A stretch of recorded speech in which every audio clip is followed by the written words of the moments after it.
Banjir bandang dan tanah longsor Sitaro, 13 warga meninggal dunia, 3 dalam pencarian.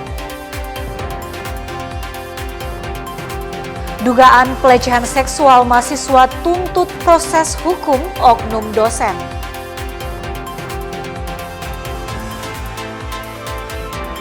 Jajanan jadul di toko oleh-oleh menarik wisatawan.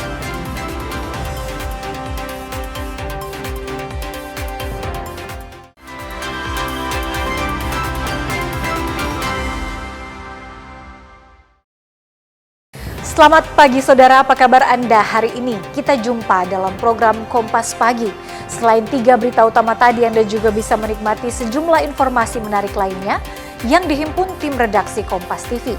Bersama saya Ira Matoy, inilah Kompas Pagi selengkapnya, hanya di Kompas TV, independen, terpercaya.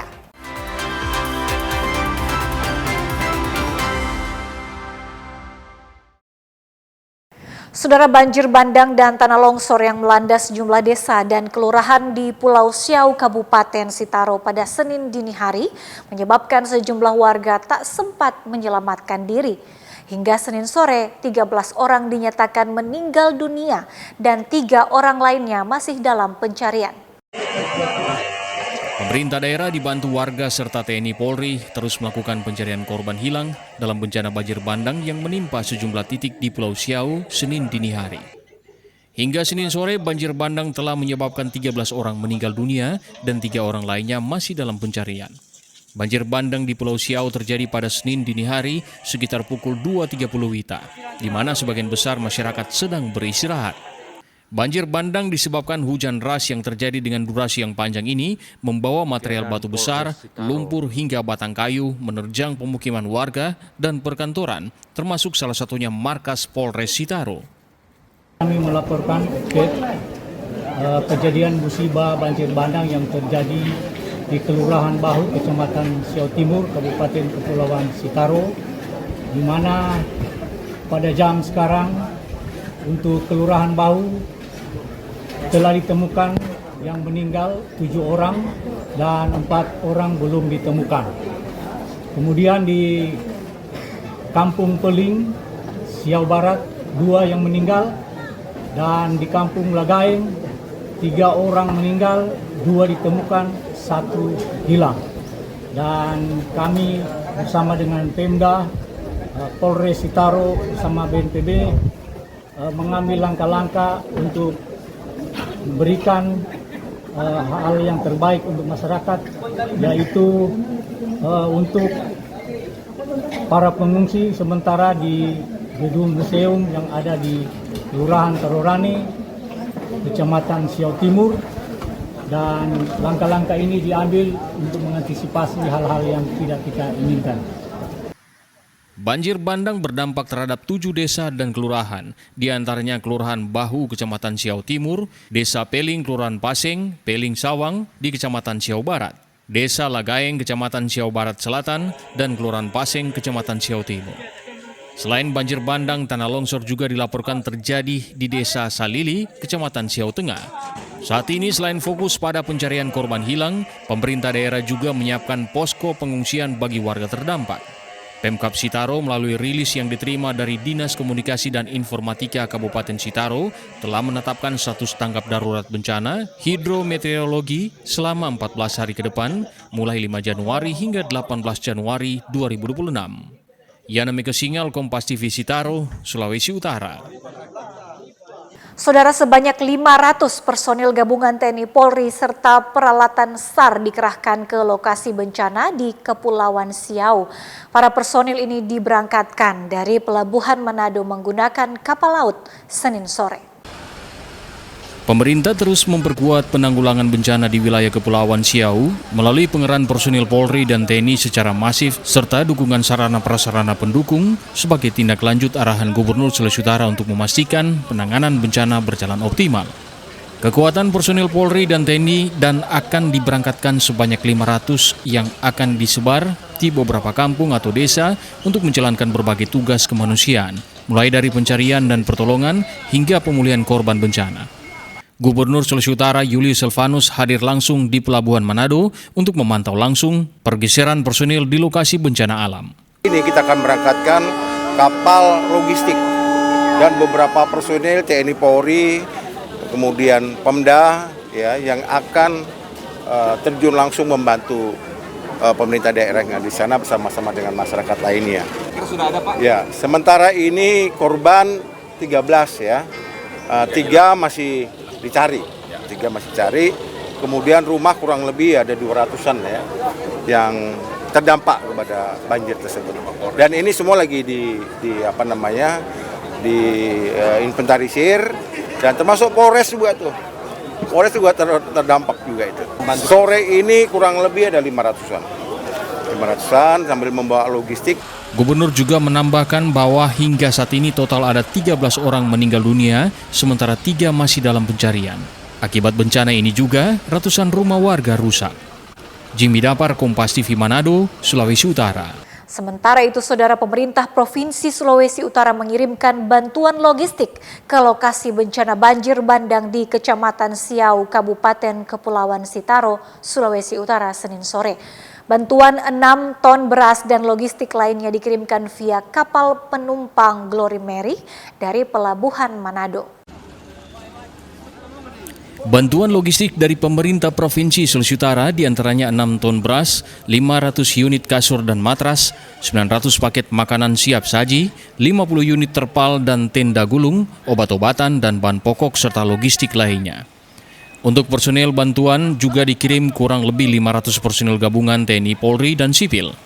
Gubernur Sulawesi Utara Julius Silvanus bersama istri dan jajaran beserta Forkopimda Sulut terlihat memantau langsung proses pengiriman bantuan logistik ini di Pelabuhan Manado pada Senin sore. Usai melihat langsung bantuan logistik yang akan dikirim di kapal penumpang Glory Mary, Gubernur Sulawesi Utara Julius Silvanus kepada media bilang, selain mengirimkan bantuan logistik, pemerintah provinsi langsung berkoordinasi dengan pemerintah Kabupaten Sitaro terkait pemberdayaan alat berat di Sitaro dalam proses evakuasi daerah terdampak bencana banjir bandang. Dari peristiwa itu ada 2 desa yang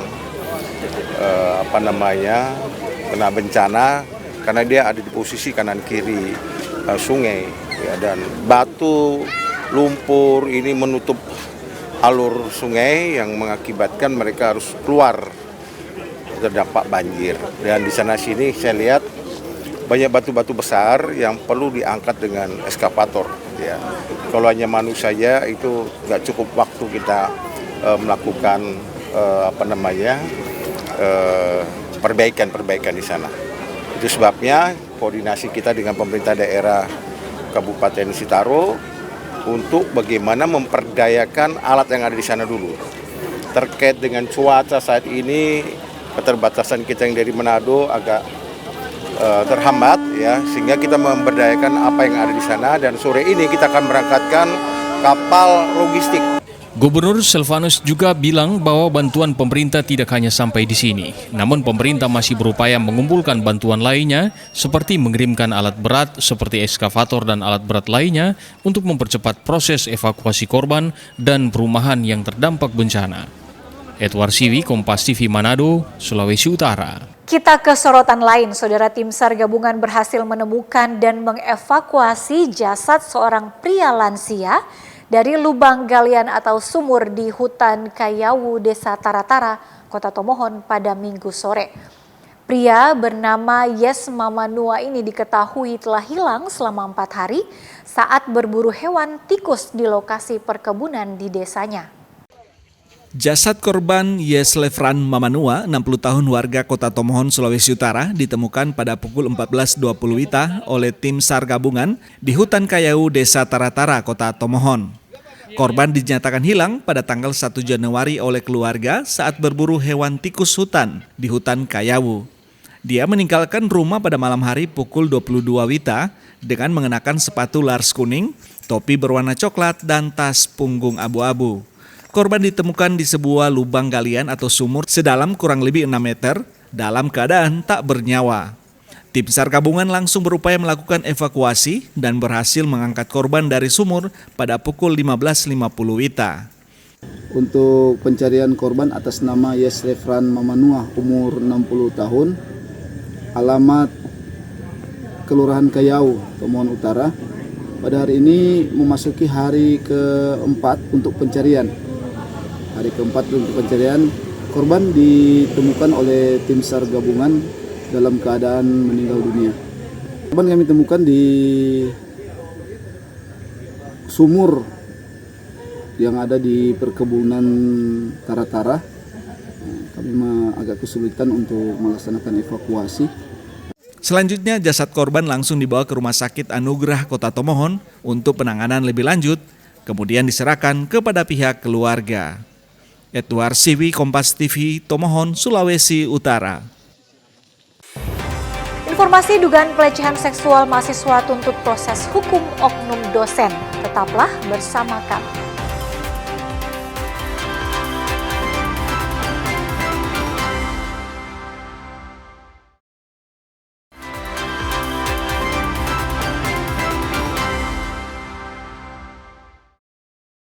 Anda kembali bersama kami di Kompas Pagi. Saudara, ratusan mahasiswa Universitas Negeri Manado menggelar aksi unjuk rasa damai di depan kantor Rektorat Unima di Tondano, Senin siang. Aksi ini dilakukan sebagai bentuk solidaritas terhadap mahasiswi EMM yang meninggal diduga akibat pelecehan seksual oknum dosen. Dengan menggelar poster dan spanduk, ratusan mahasiswa yang tergabung dalam Solidaritas Mahasiswa berunjuk rasa damai di depan kantor Rektorat Universitas Negeri Manado di Tondano. Dalam aksinya, mereka mendesak pihak kampus mempercepat penanganan kasus dugaan pelecehan seksual yang diduga dilakukan oknum dosen, serta sejumlah tuntutan yang dinilai perlu perhatian serius. Menuntut poin 1, pecat Dani Sinambo, oknum dosen selaku pelaku kekerasan seksual. Poin 2, mendesak Unima untuk mengusut kembali seluruh laporan atau aduan terhadap kasus pelecehan seksual yang terjadi di lingkungan kampus.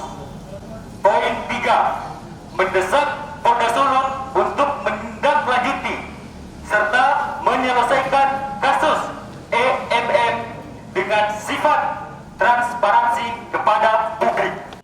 Aksi solidaritas ini mendapat perhatian pihak rektorat. Wakil Rektor 3 Bidang Kemahasiswaan menyebut, proses dugaan pelecehan seksual oknum dosen sedang ditangani serius dengan melibatkan sejumlah instansi, mulai dari kepolisian, Dinas Perlindungan Perempuan dan Anak, bahkan Inspektorat Kementerian Pendidikan Tinggi. Kami menerima mereka punya aksi di mana mereka menolak secara keras bahwa pelecehan seksual, dan itu juga institusi juga menolak secara keras pelecehan seksual ini, dan kami akan menyelesaikan ini sesuai dengan aturan yang berlaku.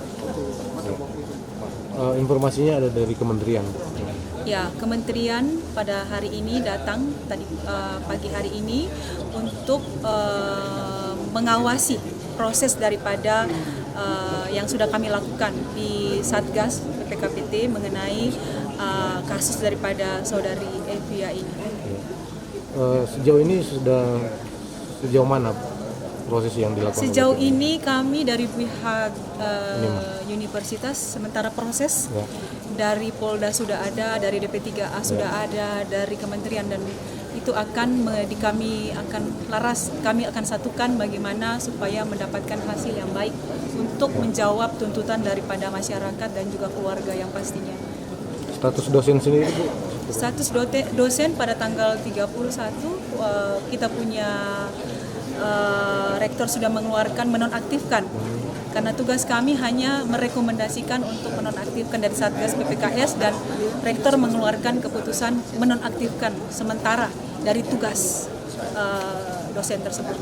Diketahui 31 Desember 2025, EMM, mahasiswa Fakultas Ilmu Pendidikan dan Psikologi Unima, ditemukan meninggal akibat bunuh diri di tempat kos lantaran trauma akibat dugaan pelecehan seksual oleh oknum dosen.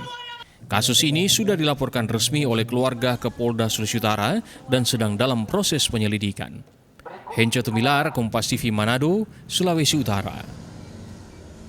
Sementara itu, saudara, pihak Universitas Negeri Manado resmi menonaktifkan dosen berinisial DM yang diduga melakukan kekerasan seksual pada salah seorang mahasiswi jurusan PGSD berinisial EM. EM diduga mengakhiri hidupnya dengan cara bunuh diri setelah sempat mengalami dugaan pelecehan oleh oknum dosen di kampusnya. Pihak Universitas Negeri Manado resmi menonaktifkan dosen berinisial DM yang diduga melakukan tindakan pelecehan seksual terhadap seorang mahasiswa berinisial EM. Langkah penonaktifan sang dosen berdasarkan hasil pemeriksaan dan laporan Satuan Tugas Pencegahan dan Penanganan Kekerasan di Perguruan Tinggi atau PPKPT Unima yang menerima laporan soal dugaan tindak pelecehan seksual yang dialami EM. Dugaan praktek pelecehan seksual ini mencuat setelah beredarnya surat tulisan tangan yang diduga ditulis EM sebelum mengakhiri hidupnya. Surat tersebut berisi laporan dan kronologi dugaan pelecehan seksual yang dilakukan dosen berinisial DM. Surat laporan tersebut ditujukan untuk pimpinan Fakultas Ilmu Pendidikan dan Psikologi Unima. Laporan yang telah kami laporkan kemarin, memang setelah pemakaman yang akan dilaksanakan pada besok hari jam 3, rencana kami sudah sepakat dengan keluarga, dengan Ibu Pendeta bersama dengan Mama, almarhum Mama dan Papa, kami akan kembali ke Kapolda untuk menghadap Pak Kapolda langsung, untuk meminta tolong. Karena kami keluarga melihat bahwa ada tindakan-tindakan kekerasan yang kami lihat secara kasat mata di ada tubuh korban, berarti korban ini bukan murni bunuh diri, tetapi dugaan kami keluarga ada hal-hal lain sampai korban ini boleh meninggal dunia. Pihak keluarga EM melalui kuasa hukum Zem Sawengen mengaku telah melaporkan kematian EM ke pihak kepolisian. Keluarga menilai kematian EM bukan murni bunuh diri, melainkan ada faktor lain sebagai pemicu kematian tersebut. Untuk langkah-langkah yang sudah diambil oleh pihak universitas, bahwa pada tanggal 31 kemarin, tim Satgas PPKPT sudah memanggil yang bersangkutan dan sudah ada pemeriksaan yang dilakukan, dan berdasarkan laporan dan hasil pemeriksaan tim Satgas itu, maka Bapak Rektor sudah mengambil langkah dengan mengeluarkan surat penonaktifan dari dosen yang bersangkutan sebagai dosen, dan sambil menunggu langkah selanjutnya, status selanjutnya itu kita menunggu hasil tindak lanjut lagi dari tim Satgas dan kajian oleh pihak kepegawaian, karena kalau untuk masalah kekerasan seksual kita berdasarkan PP Permen, dan untuk penegasan soal status selanjutnya itu nanti berdasarkan PP 94. EM, mahasiswa jurusan pendidikan guru sekolah dasar ini, ditemukan meninggal dunia di rumah kos Kelurahan Kaaten, Kota Tomohon pada 30 Desember 2025 lalu. EM nekat mengakhiri hidupnya dengan cara bunuh diri setelah diduga kuat mengalami pelecehan seksual oleh salah satu oknum dosen di tempatnya menimba ilmu. Namun keluarga menilai kematian EM bukan murni bunuh diri karena ada temuan sejumlah tanda memar di beberapa bagian tubuh. Pihak keluarga telah melaporkan terkait kasus ini dan untuk kepentingan penyelidikan diketahui jenazah EM sudah menjalani otopsi di Rumah Sakit Bayangkara Kota Manado sebelum diserahkan ke pihak keluarga. Yana Mega Singal, Jimmy Dapar, Kompas TV Manado, Sulawesi Utara. Kita ke sorotan lain, saudara, penyebab kebakaran Panti Werda Damai di Kelurahan Rano Muut yang terjadi pada bulan Desember 2025 lalu, hingga saat ini penyelidikannya masih terus berlanjut. Penyebab pasti kebakaran pihak Polresta Manado masih menunggu hasil identifikasi dari Puslap 4 Polda Sulut. Polisi juga telah melakukan pemeriksaan terhadap 10 orang saksi. Kasus kebakaran Panti Jompo Damai di Kelurahan Rano Muut, Kota Manado yang menewaskan 16 orang lansia, hingga saat ini polisi sudah melakukan pemeriksaan terhadap seluruh orang saksi. 10 orang saksi tersebut yaitu pemilik yayasan, pekerja panti, korban yang selamat, dan juga tetangga. Dari keterangan para saksi yang telah menjalani pemeriksaan, dugaan awal api berasal dari ruangan dapur di Panti Jompo tersebut. Namun untuk mengetahui penyebab pasti kebakaran panti, hingga saat ini Polresta Manado masih menunggu hasil identifikasi yang dilakukan oleh Pusat Laboratorium Forensik Polda Sulut. Kami dari Satreskrim Polresta Manado terkait dengan kejadian kebakaran di Panti Werda, itu sampai saat ini sudah ada 10 saksi yang kita minta keterangan. Dan untuk hasil penyebabnya, itu kita masih menunggu hasil dari Bitlapor Polda Sulawesi Utara.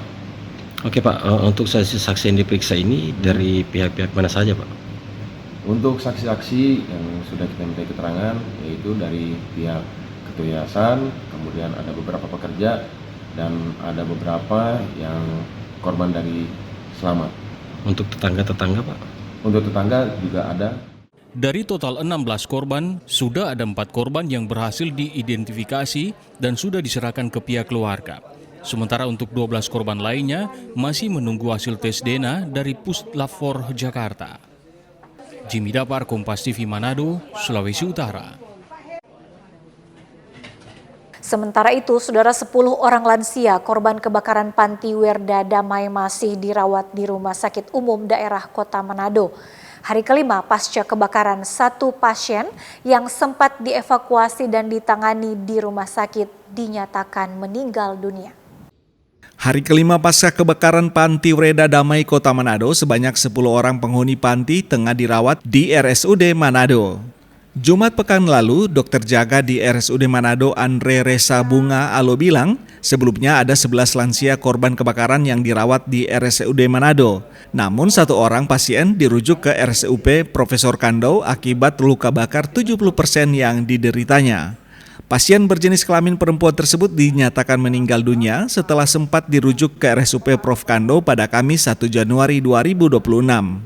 Ya, selamat pagi. Ya, ini saat ini untuk pasien-pasien yang dari Panti Werda yang habis pos kebakaran beberapa hari lalu yang ada dirawat di rumah sakit kami 10 orang, 3 laki-laki dan 7 perempuan.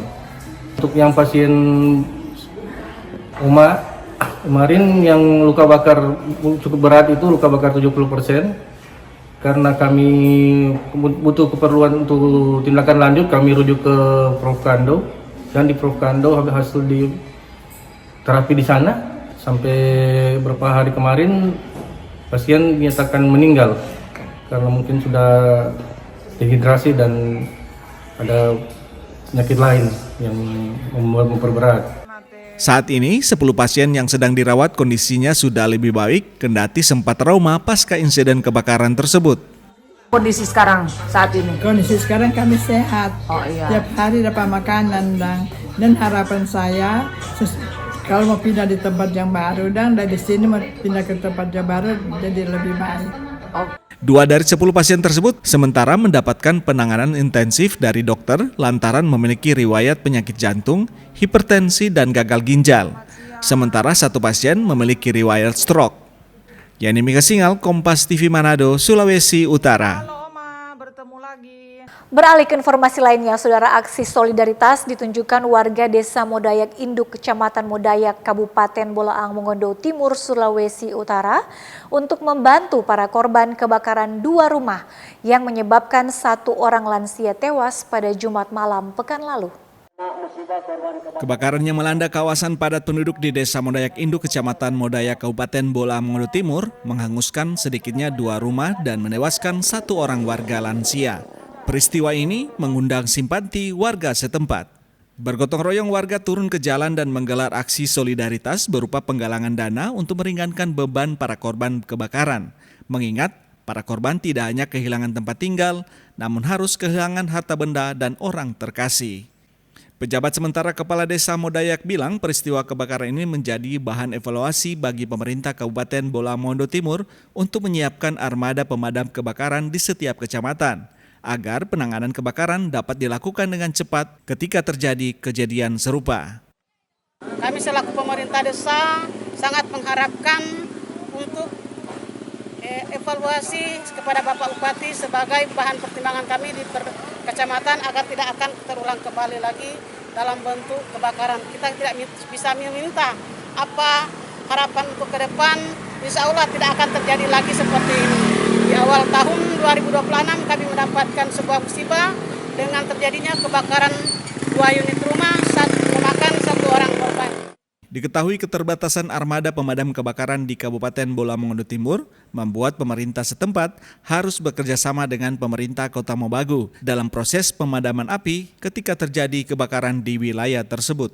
Rahman Rahim, Kompas TV, Bola Mongondo Timur, Sulawesi Utara. Saudara, pertama di Sulteng, RSUD Anutapura layani bedah retina mata. Usai jeda, tetaplah bersama kami.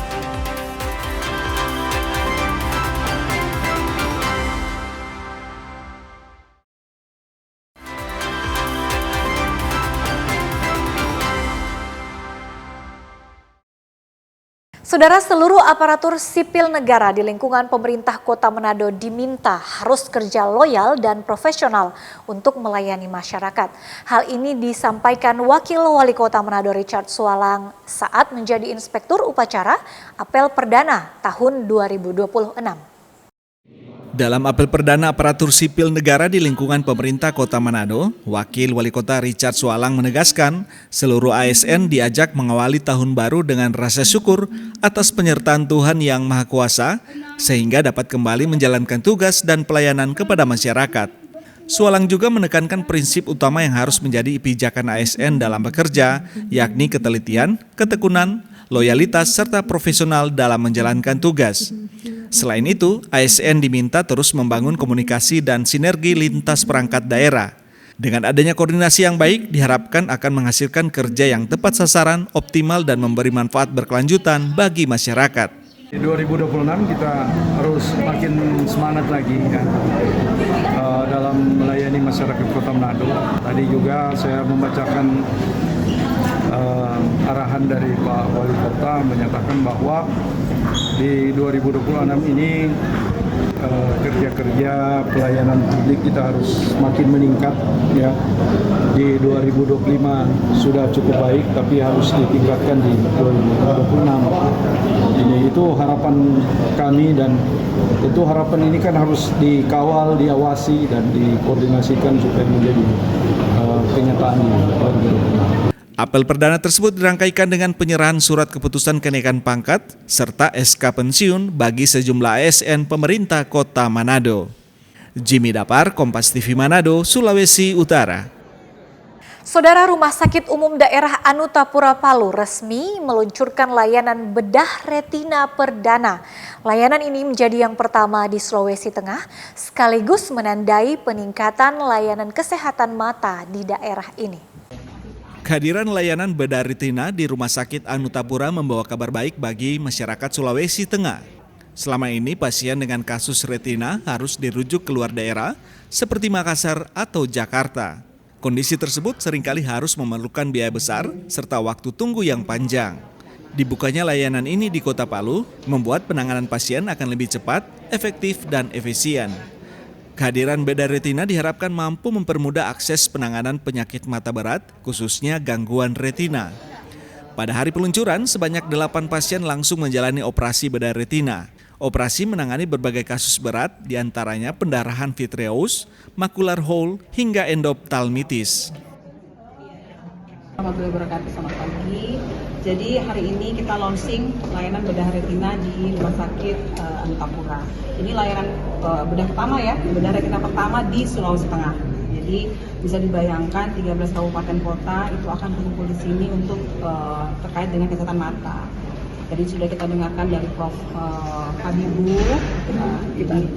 Habibah itu terkait bagaimana kadang-kadang kalau ke Makassar itu waiting listnya 3 bulan, ke Jakarta waiting listnya sampai 1 tahun. Nah, alhamdulillah kita di Kota Palu, di rumah sakit kita sendiri itu sudah ada.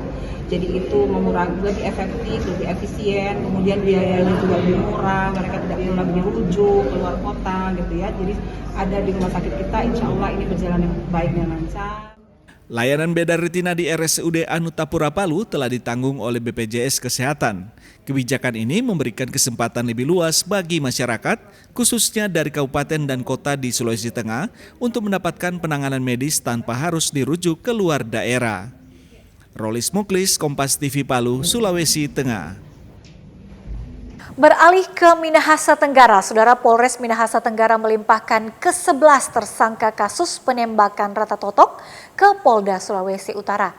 Pemindahan ke-11 tersangka tersebut dikawal ketat oleh Satuan Brimob Polda Sulawesi Utara. Polres Minahasa Tenggara akhirnya melimpahkan sebanyak 11 orang tersangka terkait kasus penembakan ke lokasi pertambangan emas tanpa izin Nibong, Kecamatan Rata Totok ke Polda Sulawesi Utara. Kasat Reskrim Polres Minahasa Tenggara AKP Lutfi Pratama membenarkan pelimpahan ke-11 tahanan kasus penembakan di Rata Totok ke Polda Sulut. Para tahanan diberangkatkan dari Polres Minahasa Tenggara menuju Manado dengan pengawalan ketat oleh personel Satuan Brimob Polda Sulut dan Satuan Reskrim Polres Minahasa Tenggara. Nantinya ke-11 tersangka akan menjalani pemeriksaan lanjutan oleh pihak penyidik Polda Sulut. Membenarkan bahwasanya untuk tahanan terkait kejadian di Rata Totok terkait kejadian pembunuhan ataupun penembakan yang terjadi silam, kami telah mengamankan 10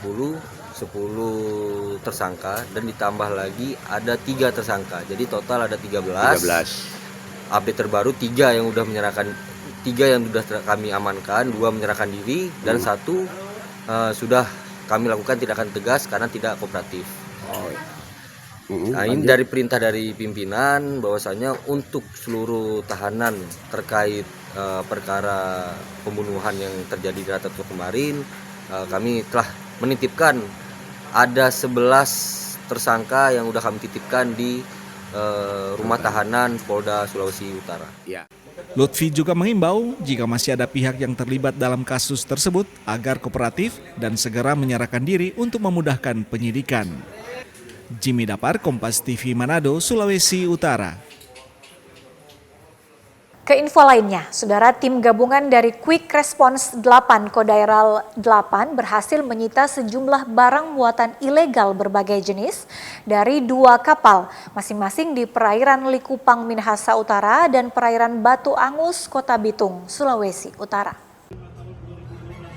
Kodairal 8 bersama tim gabungan Quick Response 8 yang terdiri dari Bea Cukai Sulawesi bagian utara dan Dinas Perhubungan Minahasa Utara berhasil menyita sejumlah barang ilegal yang diduga hendak diselundupkan dari Filipina ke wilayah Sulawesi Utara. Barang ilegal tersebut ditemukan di 2 kapal di tempat yang berbeda, masing-masing kapal penumpang KMP Tarusi di perairan Likupang, Minahasa Utara dan taksi boat tanpa nama dan dokumen di perairan Batu Angus, Kota Bitung.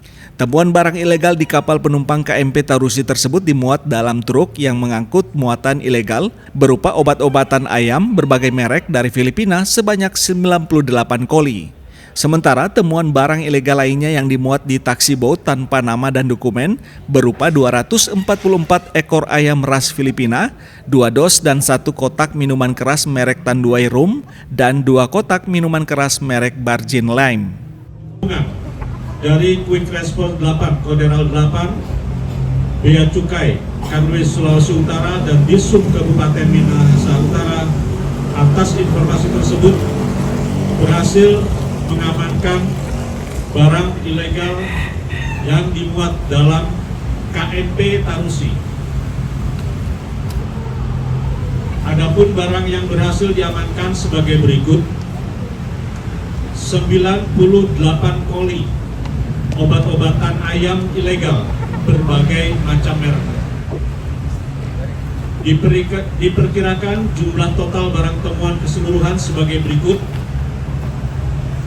Total nilai barang temuan 1.124.572.200 rupiah. Sementara Kepala Kanwil Bea Cukai Sulawesi bagian utara Erwin Situmorang bilang, selain merugikan negara dari sisi potensi pendapatan pajak, barang temuan ilegal ini berpotensi mengganggu industri dalam negeri. Kita sama-sama berkolaborasi nih. Kenapa? Karena kalau kita lihat sebenarnya ini kelihatannya kecil ya, tapi udah banyak banget lagi, udah banyak banget. Kalau ini kita biarkan, maka yang pertama adalah industri kita mati. Yang bukan hanya pajak loh yang dimainkan mereka, tetapi sebenarnya malah justru industri kita mati. Bayangkan kalau misalnya ini diproduksi sama industri dalam negeri, berapa banyak nanti multiplier efeknya. Dari temuan barang ilegal ini diproyeksikan nilai barang temuan di kapal KMP Tarusi senilai 1,1 miliar terlebih. Sedangkan nilai barang temuan di taksi boat tanpa nama dan dokumen yang ditemukan di perairan Batu Angus senilai 1,2 miliar terlebih dari muatan ayam ras Filipina dan muatan minuman keras ditaksir senilai Rp42.500.000. Seluruh barang temuan ini diamankan di markas Kodareal 8 dan selanjutnya dilakukan proses hukum sesuai kemenangan di kantor Bea Cukai dan Badan Karantina Hewan Ikan dan Tumbuhan Sulawesi Utara. Yani Mika Singal, Kompas TV Manado, Sulawesi Utara. Pelajar SMP hilang terseret ombak di pantai Taronta Sarmi. Tetaplah di Kompas Pagi.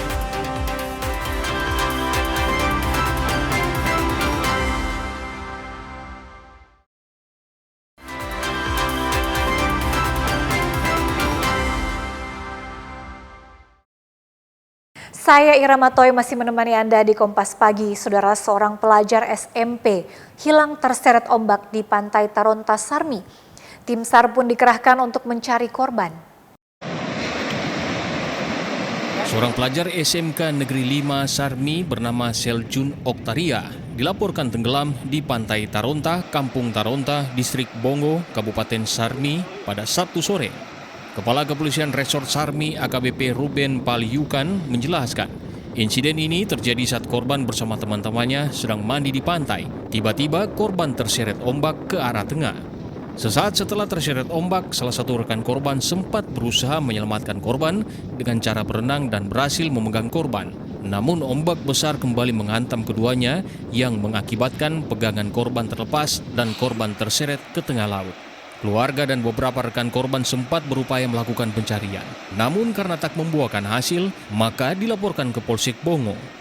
Dari laporan itu, polisi kemudian berkoordinasi dengan tim SAR gabungan untuk melakukan pencarian terhadap korban. Kapolres menyebut arus kencang disertai ombak tinggi menjadi kendala tim SAR gabungan dalam melakukan pencarian terhadap korban. Korban bersama beberapa temannya sedang berwisata di Pantai Taronta, tapi pada ketika korban sementara di dalam air, korban terseret ombak sejauh 100 meter ke arah laut, dan korban sempat diselamatkan oleh temannya. Aparat kepolisian dalam hal ini Polsek Bongo dan dibantu dengan Koramil dan juga dibantu dengan anggota Basarnas maupun masyarakat sekitar. Tetapi hingga saat ini kami dapat sampaikan untuk korban belum bisa ditemukan. Vindi Rakmeni, Kompas TV Jayapura, Papua. Masih dari Papua, saudara, belasan makam di Kampung Mantembu, Kabupaten Kepulauan Yapen, Papua hanyut terbawa banjir. Warga setempat pun menggali dan memindahkan jenazah lainnya untuk dimakamkan di tempat aman. Kita lagi bekerja. Hujan deras yang terjadi di Kabupaten Kepulauan Yapen beberapa hari terakhir menyebabkan Sungai Manaenan meluap hingga menyebabkan banjir dan longsor. Selain merendam pemukiman warga, banjir menyebabkan sejumlah makam yang berada di pinggiran Sungai Manaenam longsor hingga jenazah yang sudah dimakamkan hanyut terbawa derasnya air sungai. Tercatat hingga saat ini sudah ada 14 makam yang hanyut terbawa banjir. Warga yang kehilangan melakukan pencarian dan berhasil menemukan 7 jasad dan dimakamkan di tempat yang aman. Untuk mencegah ratusan makam ini terbongkar karena pengikisan tanah dan banjir, maka warga setempat bahu-membahu memindahkan makam yang terletak di pinggiran sungai ke lokasi yang aman. Sementara itu, anggota DPRD Kabupaten Yahim yang ikut memindahkan makam berharap agar pemerintah segera melakukan normalisasi sungai atau melakukan pemasangan taluk di seputaran sungai tersebut guna mengantisipasi terjadinya longsor. Vindi Rakmeni, Kompas TV Jayapura, Papua. Kita ke Makassar, Sulawesi Selatan. Saudara, dalam rangka memperingati Hari Ulang Tahun Intelkam Polri, Polres Tabes Makassar menggelar kegiatan bakti sosial dengan membagikan sembako kepada panti asuhan. Hal ini sebagai bentuk kepedulian Polri bagi kesejahteraan masyarakat. Menyusuri sejumlah jalan dan pemukiman warga, personil Sat Intelkam Polres Tabes Makassar membagikan sembako yang berisi beras, telur, serta mie instan kepada sejumlah panti asuhan di Kecamatan Biringkanaya, Kota Makassar.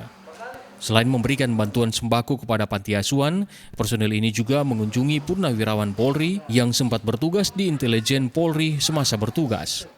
Bakti sosial ini tidak hanya menjadi momen perayaan HUT Intelkam, namun sekaligus sebagai bentuk kepedulian serta pengabdian Polri kepada masyarakat. Jadi hari ini kita melakukan bakti sosial dalam rangka memperingati hari ulang tahun ke-80 Intelijen Keamanan Polri di Satuan Intelkam Polrestabes Makassar. Ada berapa sasaran bukan hari ini? Hari ini kita ada 2 pondok pesantren atau panti asuhan yang kita kunjungi. Kemudian ada juga 2 rekan kita dari intelijen yang sedang sakit, ya kita nanti besuk. Dan tadi kita sudah mengunjungi Purnawirawan Intelijen yang merupakan juga mantan Kasat Intelkam Polrestabes Makassar, yaitu AKBP Kaimudi. Jenis bantuan apa yang diberikan?